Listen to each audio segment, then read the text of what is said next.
This week, an unsettling discovery. Chinese-made drones breached restricted airspace in Washington, D.C., exposing potential security threats.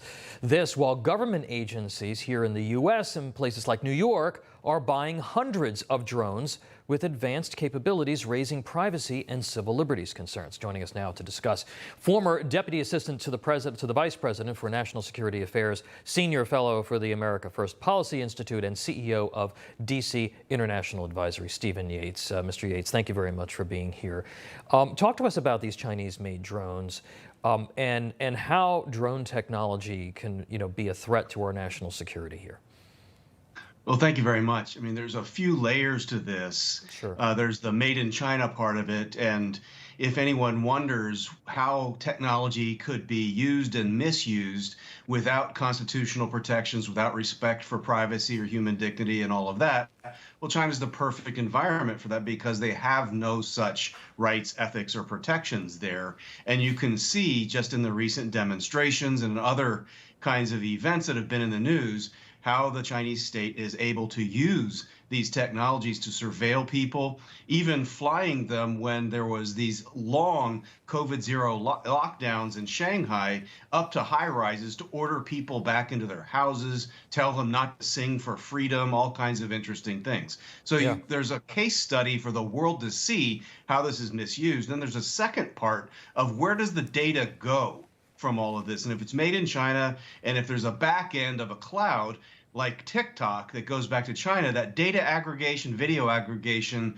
again, without ethics or quality control is a major concern. Yeah. What needs to be done here, Stephen, at a federal level to prevent China, Russia, and others from using drones in our airspace, whether they're doing it through a state actor, through some sort of a confederate, or even just Americans using it unwittingly and having that kind of back end where they'd be able to monitor and track Americans?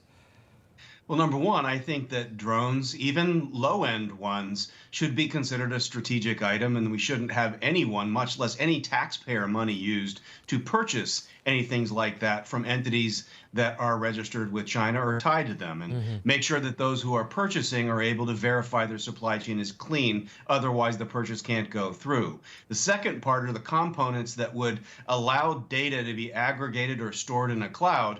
There has to be some kind of a process that guarantees that that data aggregation and cloud-based storage is not compromised by the Chinese Communist Party or their entities. Yeah. This is a hard thing. We've made this bargain for cheap goods that seem fun, but we have to put the national security interest first. And I would think that people after COVID and watching what's happening in China should think that maybe pay a little bit more for a drone that's made somewhere else, but also get some legal protections here against these things. Yeah, and let's talk about the domestic side of this. Concerns as well in New York. The New York Civil Liberties Union published a report last week on the amount of active government drones operated by government agencies. Government agencies are buying, just in New York State, are buying hundreds of drones with advanced capabilities like facial recognition, gait recognition, which is, trying to determine who a person is by how they walk. Should Americans be concerned about abuse here? We've seen government abuse during COVID. We've seen big tech abuse and we just last night with the revelations from Elon Musk and Twitter. What are your thoughts on the domestic implications here? Well, number one, I think that a lot of new work needs to be done about what kind of images, sound, and other kinds of surveillance are legally allowed to be disclosed unless they are judged by an authority in court to be relevant to a criminal case. Because there's so many one-party law positions out in many different states where if one party consents to be recorded, anyone can use it for any purpose. Yeah. And I don't think most Americans agreed that the social compact was if I walk out of my door, I can be videotaped, sound recorded, or otherwise harassed anywhere I go, and it can and would be used against me.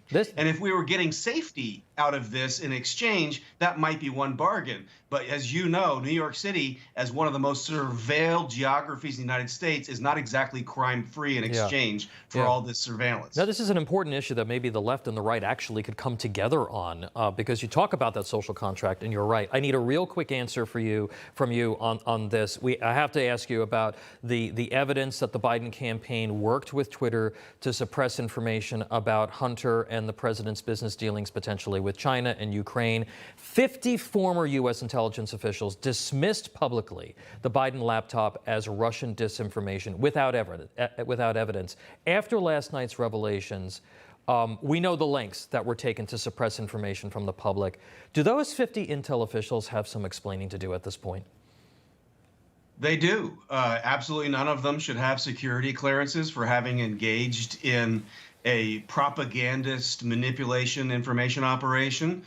They should have come forward and apologized and clarified they didn't know what they were talking about when they issued those statements. But it's extremely toxic. I guess the way people used to talk about it has a chilling effect on people's trust in our national security apparatus, and there's real threats in the world that we need to be stepping up to. All right, we're going to have to leave it there. Stephen Yates, thank you very much for your insights today, sir.